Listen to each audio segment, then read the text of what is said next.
ಒಂದು ಕಂಟಕವಾಗಿ ಸಂಭವಿಸುವ ಎಲ್ಲ ಲಕ್ಷಣಗಳು ಕಾಣ್ತಾ ಇದೆ. ನನಗೆ ಗಿಲ್ಟ್ ಇದೆ ಅಥವಾ ನನಗೆ ಇದರ ಬಗ್ಗೆ ವಿಷಾದ ಇದೆ, ಆದ್ರಿಂದ ನಾನು ಸತ್ಯವನ್ನ ಹೇಳಲಿಕ್ಕೆ ಸಿದ್ಧವಾಗಿದ್ದೇನೆ. ಅವರ ಕುತ್ತಿಗೆಗೆ ಉರುಳನ್ನು ಹಾಕಿ ಕ್ಷಣ ಕ್ಷಣಕ್ಕೂ ಎತ್ತುತ್ತಾ ಇದೆ, ಎಳೆತಾ ಇದೆ.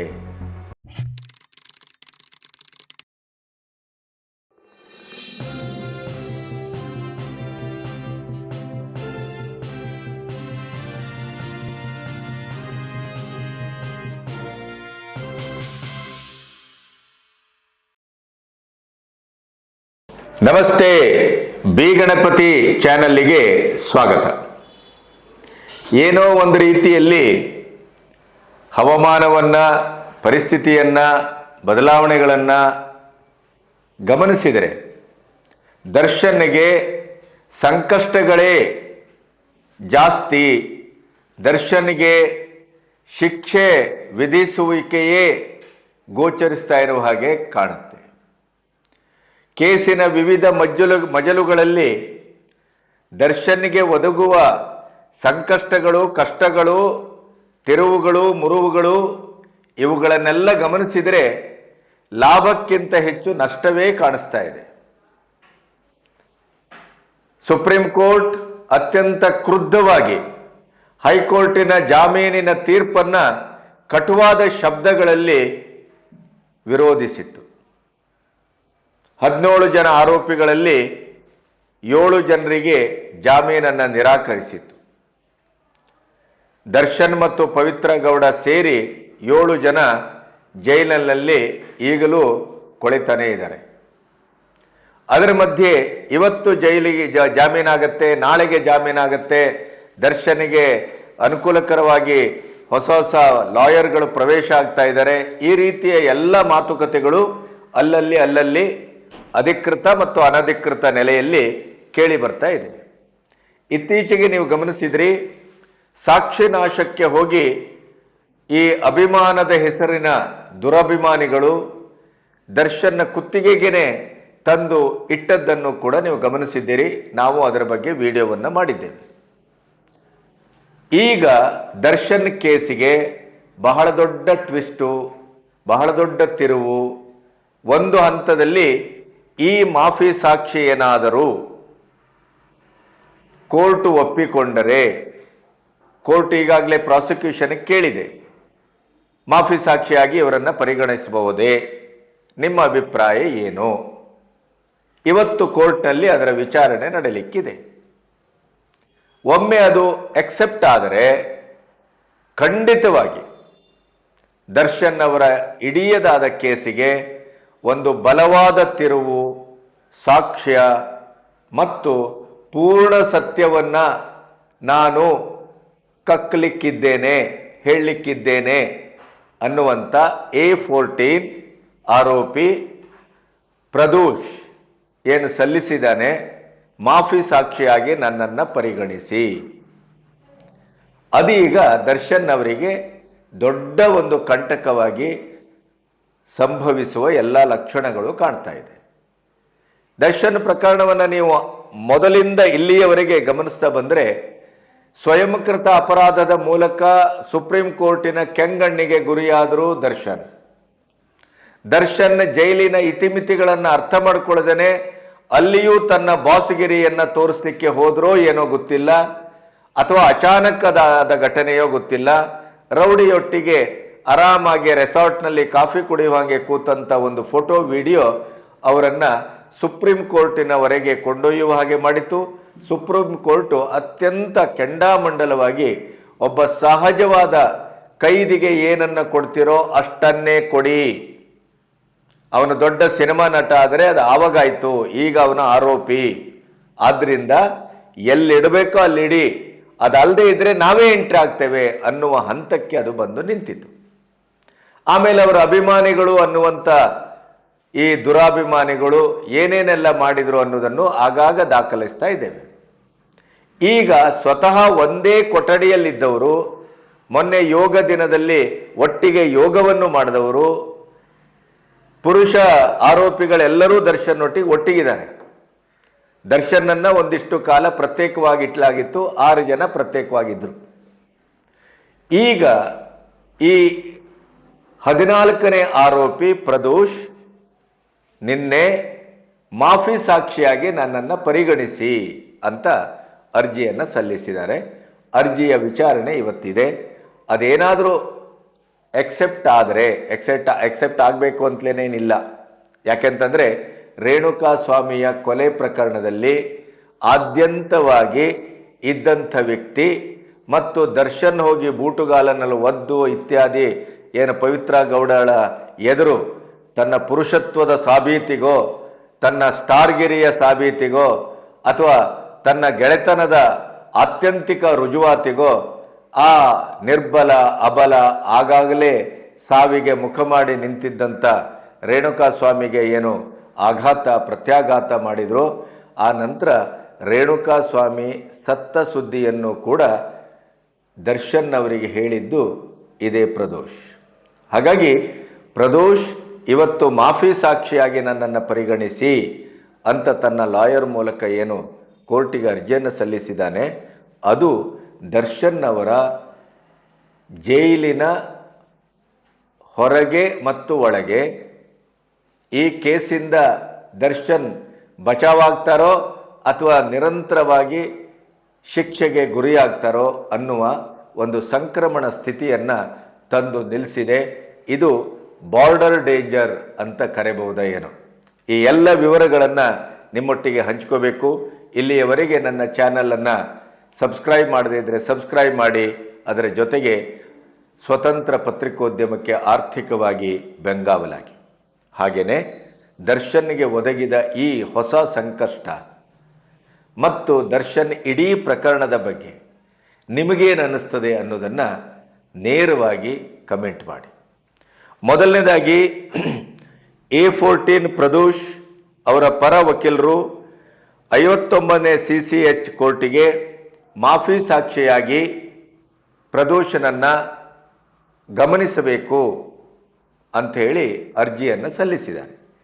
ಈಗಾಗಲೇ ಕೋರ್ಟು ಈ ವಿಷಯದಲ್ಲಿ ಪ್ರಾಸಿಕ್ಯೂಷನ್ನು ನಿಮ್ಮ ಒಂದು ಅಭಿಪ್ರಾಯ ಏನು, ಮಾಫಿ ಸಾಕ್ಷಿಯಾಗಿ ಇವರನ್ನು ಗಮನಿಸಬಹುದೇ ಅನ್ನುವಂಥ ಒಂದು ಪ್ರಶ್ನೆಯನ್ನು ಕೇಳಿದ್ದಾರೆ. SPP ಆಗಿರುವಂಥ ಪ್ರಸನ್ನ ಅವರು ಇವತ್ತು ಕೋರ್ಟಿಗೆ ಪ್ರಾಸಿಕ್ಯೂಷನ್ನಿನ ಅಭಿಪ್ರಾಯವನ್ನು ತಿಳಿಸಲಿಕ್ಕಿದ್ದಾರೆ. ಇವನನ್ನು ಮಾಫಿ ಸಾಕ್ಷಿಯಾಗಿ ಗಮನಿಸಿ ಅಥವಾ ಈ ಕೊಲೆ ಪ್ರಕರಣದಲ್ಲಿ ಆದಿಯಿಂದ ಅಂತ್ಯದವರೆಗೂ ಭಾಗಿಯಾದಂಥ ಒಬ್ಬ ಮನುಷ್ಯ ಆಗಿದ್ದರಿಂದ ಇವರ ಮೇಲೆ ಏನೋ ಹಣಕಾಸಿನ ವಿಲೇವಾರಿ ಇತ್ಯಾದಿ ಆ ಆರೋಪ ಮಾತ್ರ ಇದೆ. ಜೊತೆಗೆ ಇವರ ಮುಚ್ಚಳಿಕೆಯಲ್ಲಿ ಅಥವಾ ಇವರ ಹೇಳಿಕೆಯಲ್ಲಿ ರೇಣುಕಾ ಸ್ವಾಮಿಯನ್ನು ಕೊಲ್ಲಬೇಡಿ, ರೇಣುಕಾ ಸ್ವಾಮಿಗೆ ಮಾರಣಾಂತಿಕವಾಗಿ ಹಲ್ಲೆ ಮಾಡಬೇಡಿ, ಹೊಡೆಬೇಡಿ ಅಂತ ನಾನು ಪರಿಪರಿಯಾಗಿ ಹೇಳಿಕೊಂಡೆ, ಆದರೆ ಅವರು ಕೇಳಲಿಲ್ಲ ಅನ್ನುವಂಥ ಒಂದು ಮಾತು ಕೂಡ ದಾಖಲಾಗಿದೆ. ಬಹುಶಃ ಈ ಹಿನ್ನೆಲೆಯಲ್ಲಿ ಏನು 17 ಆರೋಪಿಗಳಿದ್ದಾರೆ ಅವರೆಲ್ಲರ ಮೇಲೆ ಇದ್ದಂಥ ಆರೋಪದ ಒಟ್ಟು ಗುರುತರ ಮತ್ತು ಪ್ರಮಾಣಬದ್ಧತೆಯನ್ನು ಗಮನಿಸಿದರೆ ಪ್ರದೋಷ್ ಅವರ ಮೇಲೆ ಸ್ವಲ್ಪ ಕಡಿಮೆ ಇದೆ ಅನ್ನುವಂಥ ಒಂದು ಮಾತು ಕೇಳಿಬರ್ತಾ ಇದೆ, ವಾದವೂ ಕೇಳಿಬರ್ತಾ ಇದೆ.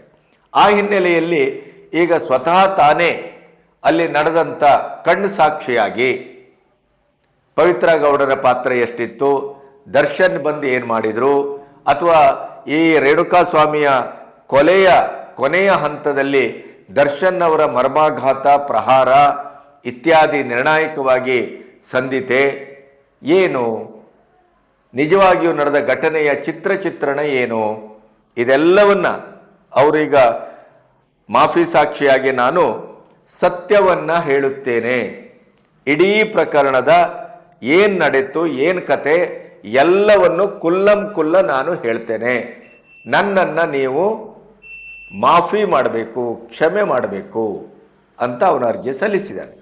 ಮತ್ತು ಇನ್ನೊಂದು ಬೇಡಿಕೆಯನ್ನು ಅವನು ಇಟ್ಟಿದ್ದಾನೆ, ಅವರ ವಕೀಲರು ಇಟ್ಟಿದ್ದಾರೆ. ಏನು ಅಂತಂದರೆ ಪ್ರತ್ಯೇಕವಾದ ಕೊಠಡಿಯಲ್ಲಿ ನಮ್ಮನ್ನು ಇಡಬೇಕು. ಯಾಕೆಂತಂದರೆ ಈಗ ಮಾಫಿ ಸಾಕ್ಷಿಯಾಗಿ ಒಪ್ಕೊಳ್ತೇನೆ, ಮಾಫಿ ಸಾಕ್ಷಿಯಾಗಿ ನಾನು ಸಾಕ್ಷ್ಯವನ್ನು ನುಡಿತೇನೆ ಅನ್ನೋದರ ಅರ್ಥವೇ ದರ್ಶನ್ನ ವಿರುದ್ಧವಾಗಿ ಸಾಕ್ಷ್ಯವನ್ನು ನುಡಿತೇನೆ, ಈ ಪ್ರಕರಣದ ನಿಜವಾದ ಸತ್ಯವನ್ನು ನಾನು ಕೋರ್ಟಿನ ಎದುರು, ನ್ಯಾಯಾಂಗದ ಎದುರು ಪ್ರಚುರಪಡಿಸ್ತೇನೆ. ನನಗೆ ಗಿಲ್ಟ್ ಇದೆ ಅಥವಾ ನನಗೆ ಇದರ ಬಗ್ಗೆ ವಿಷಾದ ಇದೆ, ಆದ್ರಿಂದ ನಾನು ಸತ್ಯವನ್ನ ಹೇಳಲಿಕ್ಕೆ ಸಿದ್ಧವಾಗಿದ್ದೇನೆ. ಆದರೆ ನನ್ನನ್ನು ದಯವಿಟ್ಟು ನ್ಯಾಯಾಂಗ ನನ್ನನ್ನು ಕ್ಷಮಿಸಬೇಕು. ಅದು ಅವನ ಅರಿಕೆ, ವಿಜ್ಞಾಪನೆ, ಕೋರಿಕೆ, ಅರ್ಜಿ. ಅದನ್ನು ಪುರಸ್ಕರಿಸಬಹುದು, ಪುರಸ್ಕರಿಸ್ತೇನೆ, ತಿರಸ್ಕರಿಸಲೂಬಹುದು. ಈಗ SPP ಆಗಿರುವಂಥ ಪ್ರಸನ್ನ ಅವರ ಮಾತನ್ನ ಕೋರ್ಟು ಗಂಭೀರವಾಗಿ ಗಮನಿಸ್ತದೆ. ಅವರು ಏನು ಹೇಳ್ತಾರೆ ಅನ್ನೋದರ ಮೇಲೆ ಇದು ನಿಂತಿದೆ. ಹಾಗಾದರೆ ಮಾಫಿ ಸಾಕ್ಷಿ ಎಷ್ಟರ ಮಟ್ಟಿಗೆ ಒಂದು ಪ್ರಕರಣದ ನಿರ್ಣಾಯಕಾತ್ಮಕವಾದಂಥ ನೆಲೆಯನ್ನು ತಲುಪಿಸಬಹುದು ಅನ್ನುವಂಥ ಪ್ರಶ್ನೆ ಬಂದಾಗ ಲೇಟೆಸ್ಟ್ ಉದಾಹರಣೆ ನಮ್ಮ ಕಣ್ಣೆದುರಿದೆ. ಅದು ಯಾವುದು? ವಿನಯ್ ಕುಲಕರ್ಣಿ ಪ್ರಕರಣ. ಈ ಕುಲಕರ್ಣಿ ಪ್ರಕರಣ ಈಗ ಸಸ್ಪೆನ್ಷನ್ನಲ್ಲಿದೆ. ಅವರು ಅಪೀಲ್ಗೆ ಹೋಗಿದ್ದಾರೆ. ವಿವಾದಾತ್ಮಕವಾದಂಥ ಒಂದು ಜಾಮೀನು ಅಂತಲೇ ಪರಿಗಣಿಸುವ ಮಟ್ಟಕ್ಕೆ ಕೋರ್ಟು ಇವತ್ತು ಅವರಿಗೆ ಜಾಮೀನನ್ನು ಕೊಟ್ಟಿದೆ. ಆ ಜಾಮೀನು ಸಾರ್ವಜನಿಕವಾಗಿ ಅತ್ಯಂತ ವಿವಾದಕ್ಕೂ ಕಾರಣವಾಗಿದೆ.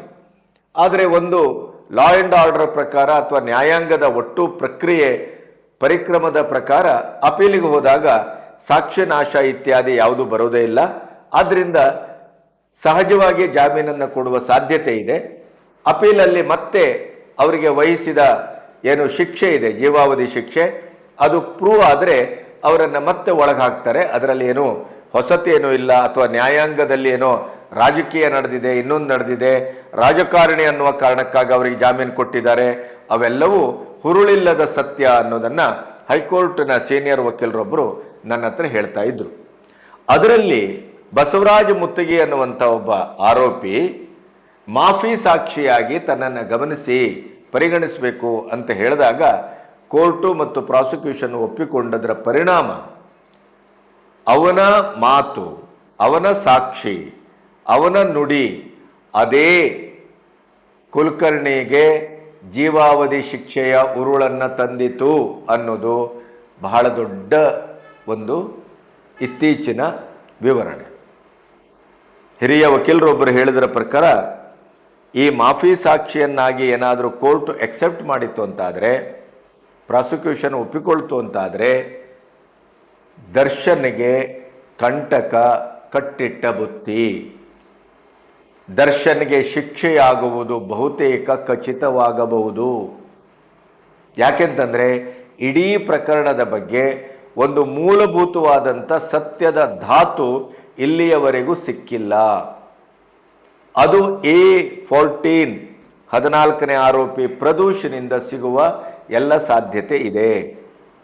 ಹಾಗಾಗಿ ಈ ಪ್ರದೂಷ್ ಇವತ್ತೇನು ಯೂಟರ್ನ್ ಹೊಡೆದಿದ್ದಾನೆ, ಈ ಟ್ವಿಸ್ಟ್ ಏನು ಇಡೀ ಪ್ರಕರಣಕ್ಕೆ ಸಿಕ್ಕಿದೆ, ಅದು ದರ್ಶನ್ನಿಗೆ ಮತಿ ಕೆಡಿಸುವ, ತಲೆ ಕೆಡಿಸುವ ಮತ್ತು ದರ್ಶನ್ನನ್ನು ನಂಬಿದವರಿಗೆ ಒಂದು ಮರ್ಮಾಘಾತದ ಸುದ್ದಿ ಅಂತೂ 100% ಸತ್ಯ. ದರ್ಶನ್ನಿಗೆ ಯಾವುದೋ ಒಂದು ರೀತಿಯಲ್ಲಿ ಮಾಡಿದ್ದುಣ್ಣೋ ಮಾರಾಯ ಅಂತಿರೋ ಅಥವಾ ನೀನು ಮಾಡಿದ ಈ ಅಪರಾಧಕ್ಕೂ ಆರೋಪವನ್ನು ನೀನು ಅನುಭವಿಸಿಯೇ ತೀರಬೇಕು ಅಂತ ಹೇಳ್ತಿರೋ ಗೊತ್ತಿಲ್ಲ. ಆದರೆ ದರ್ಶನ್ನಿಗೆ ಹೆಜ್ಜೆ ಹೆಜ್ಜೆಗೂ ವಿಧಿ ಮುನಿತಾ ಇದೆ, ಸಮಯ ಕೈ ಕೊಡ್ತಾ ಇದೆ. ಎಲ್ಲೋ ಒಂದು ಕಡೆ ಎಣ್ಣೆ ಬರುವ ಹೊತ್ತಿನಲ್ಲಿ ಗಾಣ ಮುರ್ಕೊಂಡ ಹಾಗೆ ಎಲ್ಲವೂ ಒಂದು ಬದುಕು ಸುಸೂತ್ರವಾಗಿ ಅದ್ಭುತವಾದಂಥ ಜನಪ್ರಿಯತೆ, ಪ್ರೀತಿಯ ಮಹಾಪುರ ಕನ್ನಡಿಗರ ಎದೆಯಿಂದ ಹರಿದು ಕನ್ನಡಕ್ಕೊಬ್ಬನೇ ದರ್ಶನ್ ಅನ್ನುವ ಮಟ್ಟಕ್ಕೆ ಏನೋ ಬೆಳೆದು ನಿಂತಂಥ ಈ ಡಿ ಬಾಸ್ ಇವತ್ತು ಅತ್ಯಂತ ಡಿಗ್ರೇಡಿಗೆ ತುತ್ತಾಗುವಂಥ ಒಂದು ನೋವಿನ ಕ್ಷಣವನ್ನು ಕೂಡ ಈ ನಾಡು ನೋಡಬೇಕಾಗಿದೆ. ಕೊನೆಗೂ ನೀವು ಎಷ್ಟೇ ದೊಡ್ಡ ಸೆಲೆಬ್ರಿಟಿ ಆಗಿರಿ, ಏನಾದರೂ ಆಗಿರಿ, ಮಂತ್ರಿ ಆಗಿರಿ, ಮುಖ್ಯಮಂತ್ರಿ ಆಗಿರಿ, ಅದಾಗಿರಿ ಇದಾಗಿರಿ, ಏನೇ ಆದರೂ ಕೂಡ ಭಾರತದ ಸಾಂವಿಧಾನಿಕವಾದಂಥ ಒಂದು ಚೌಕಟ್ಟಿನ ಒಳಗಡೆ ನ್ಯಾಯಾಂಗದ ತೀರ್ಪಿಗೆ ಪ್ರತಿಯೊಬ್ಬರೂ ತಲೆಬಾಗಲೇಬೇಕು. ಏನೂ ಮಾಡುವ ಹಾಗಿಲ್ಲ. ನಾವು ಏನು ಮಾಡ್ತೇವೋ ಅದನ್ನೇ ಉಣ್ತೇವೆ. ದರ್ಶನ್ ಇವತ್ತು ತನ್ನ ಇಡೀ ಜೀವನದಲ್ಲಿ ಯಾವ್ಯಾವುದೋ ತಪ್ಪುಗಳನ್ನು, ಯಾವ್ಯಾವುದೋ ಎಡವಟ್ಟುಗಳನ್ನು, ಯಾವ್ಯಾವುದೋ ಕತೆಗಳನ್ನು ಮಾಡಿಕೊಂಡ್ರು, ಅಲ್ಲಲ್ಲಿ ಬಚಾವಾದರು. ಆದರೆ ರೇಣುಕಾ ಸ್ವಾಮಿಯ ಕೊಲೆ ಪ್ರಕರಣ ಅವರ ಕುತ್ತಿಗೆಗೆ ಉರುಳನ್ನು ಹಾಕಿ ಕ್ಷಣ ಕ್ಷಣಕ್ಕೂ ಎತ್ತುತ್ತಾ ಇದೆ, ಎಳೆತಾ ಇದೆ. ಈ ಪ್ರದೋಷ್ ಇವತ್ತು ತಿರುಗಿ ನಿಂತದ್ದು ಮಾಫಿ ಸಾಕ್ಷಿಯಾಗಿ ತನ್ನನ್ನು ಗಮನಿಸಿ ಪರಿಗಣಿಸಿ ಅಂತ ಅರ್ಜಿ ಸಲ್ಲಿಸಿದ್ದು. ಇದು ದರ್ಶನ್ ಇವತ್ತಲ್ಲ ನಾಳೆ ಬಿಡುಗಡೆ ಆಗ್ತಾರೆ, ದರ್ಶನ್ ದೋಷ ಮುಕ್ತರಾಗ್ತಾರೆ, ದರ್ಶನ್ ಮತ್ತೆ ಹೊರಗೆ ಬಂದು ಮತ್ತೆ ಅಭಿನಯದ ಮೂಲಕ ನಮ್ಮೆದುರು ಬಹಳ ದೊಡ್ಡ ಮಟ್ಟದಲ್ಲಿ ಆಕೃತಿಗೊಳ್ತಾರೆ ಅಂತ ನಿರೀಕ್ಷೆ ಮಾಡಿದ ಅವರ ಕುಟುಂಬಿಕರಿಗೂ ಹಿತೈಷಿಗಳಿಗೂ ಅಭಿಮಾನಿಗಳಿಗೂ ಎಲ್ಲರಿಗೂ ಕೂಡ ಇದು ನಿರ್ದಿಷ್ಟವಾಗಿ ನೇರವಾಗಿ ಮರ್ಮಾಘಾತವೇ. ಅದರ ತೀರ್ಪು ಇವತ್ತು ಬರಬೇಕು. ಏನಾಗತ್ತೆ ನೋಡಬೇಕು. ಬಹುಶಃ 3:30-4 ಗಂಟೆ ಹೊತ್ತಿಗೆ ನಮಗೆ ಇವತ್ತಿನ ಈ ಪ್ರದೋಷ್ ಅವರದು ಎಕ್ಸೆಪ್ಟ್ ಆಗತ್ತೋ ಎಕ್ಸೆಪ್ಟ್ ಆಗೋದಿಲ್ವೋ. ಎಕ್ಸೆಪ್ಟ್ ಆದರೆ ಪಟ್ಟಣಗೆರೆಯಲ್ಲಿ ನಡೆದಂಥ ಈ ಕೊಲೆ ಪ್ರಕರಣದ ಪೂರ್ಣ ವೃತ್ತಾಂತ, ನಿಜವಾದ ಕಥೆ, ದರ್ಶನ್ ಮತ್ತು ಪವಿತ್ರ ಗೌಡ ಅವರ ಇನ್ವಾಲ್ವ್ಮೆಂಟಿನ ನಿಜವಾದ ಚಿತ್ರ ಹೊರಗೆ ಬರಲಿದೆ. ಅದರ ಜೊತೆಗೆ ದರ್ಶನ್ ಬದುಕು ಒಂದು ನಿರ್ಣಾಯಕ ಹಂತಕ್ಕೂ ಬರಲಿದೆ. ಈ ಹೊತ್ತಿಗೆ ಬಹುಶಃ ಇಷ್ಟನ್ನು ಹೇಳ್ಬೋದು. ಯಾಕೆಂತಂದರೆ ಅದಕ್ಕೂ ಜಾಸ್ತಿ ಹೇಳಲಿಕ್ಕೆ ನಾವೇನು ಕಾನೂನು ತಜ್ಞರೂ ಅಲ್ಲ, ನಾವೇನು ವಕೀಲರು ಅಲ್ಲ, ಅಥವಾ ನ್ಯಾಯಾಂಗದ ಒಳಭಾಗದಲ್ಲಿದ್ದಂಥ ವ್ಯಕ್ತಿಗಳು ಅಲ್ಲ. ಆದರೆ ಇವತ್ತಿನವರೆಗಿನ ಮಾಫಿ ಸಾಕ್ಷಿಯನ್ನು ಪರಿಗಣಿಸಿದಾಗ ಆದಂಥದ್ದನ್ನು ಗಮನಿಸಿದರೆ ಆ ಕೇಸಿನ ಆರೋಪಿ ನಿರ್ಣಾಯಕವಾಗಿ ಶಿಕ್ಷಾರ್ಹ ಅಪರಾಧ ಅನ್ನುವ ತೀರ್ಮಾನಕ್ಕೆ ಬಂದು ನಿಂತಿದ್ದು ಪರಮ ಸತ್ಯ. ಲೇಟೆಸ್ಟ್ ಉದಾಹರಣೆ ಕುಲಕರ್ಣಿ. ಬಸವರಾಜ ಮುತ್ತಿಗಿ ಅವರು ಏನು ಮಾಫಿ ಸಾಕ್ಷಿಯಾಗಿ ಕೋರ್ಟಿನೆದುರು ಬಂದು ನಿಂತು ಸತ್ಯವನ್ನು ಹೇಳಿದರೋ ಅದರ ಮೇಲೇ ಅವರಿಗೆ ಜೀವಾವಧಿ ಶಿಕ್ಷೆ ಆಗಿದೆ. ಹಾಗಾಗಿ ದರ್ಶನ್ ಭವಿಷ್ಯಕ್ಕೆ ಬಹಳ ದೊಡ್ಡ ಕಂಟಕವನ್ನು ಪ್ರದೋಷ್ ತಂದಿಟ್ಟಿದ್ದಾರೆ ಅನ್ನೋದ್ರ ಬಗ್ಗೆ ಯಾವ ಸಂಶಯವೂ ಇಲ್ಲ. ದರ್ಶನ್ಗೆ ಎದುರಾದಂಥ ಬಹುದೊಡ್ಡ ಇನ್ನೊಂದು ಆಘಾತ, ಆ ಆಘಾತದಿಂದ ದರ್ಶನ್ ಹೇಗೆ ಬಚಾವಾಗ್ತಾರೆ ಅನ್ನೋದು ಕುತೂಹಲಕರ. ನಿಮಗೇನನ್ನಿಸ್ತು ಅನ್ನೋದನ್ನು ಕಮೆಂಟ್ ಮಾಡಿ ಮತ್ತು ನಿಮ್ಮ ಪ್ರತಿಕ್ರಿಯೆಯ ಜೊತೆಗೆ ಈ ವಿಡಿಯೋವನ್ನು ಹೆಚ್ಚು ಶೇರ್ ಮಾಡಿ ಸ್ವತಂತ್ರ ಪತ್ರಿಕೋದ್ಯಮಕ್ಕೆ ನೆರವಾಗಿ. ನಮಸ್ತೆ.